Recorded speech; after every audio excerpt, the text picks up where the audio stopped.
Paano kung napagod na tayo pero hindi natin pinaparamdam?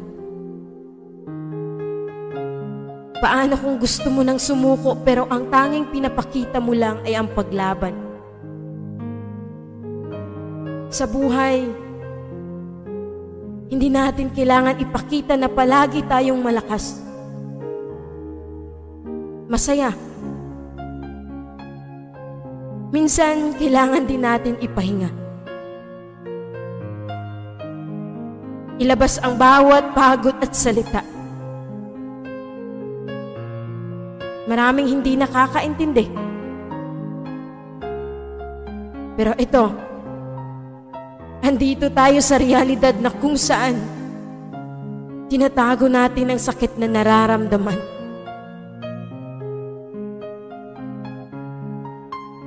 Kailan ba dapat tayo magpahinga? At kailan sabihin na ayaw ko na?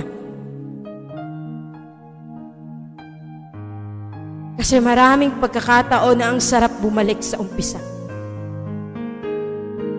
Na walang iba. Ang sarap mabuhay. Pero ang hirap mapagod.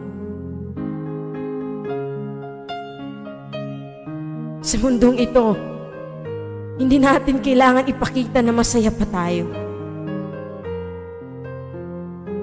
Kasi may mga oras na halos tayo ay sukong-suko na. May mga panahong ayaw mo na. Pero pilit mong iniiwasan. Kasi ikaw lang ang mag-isa.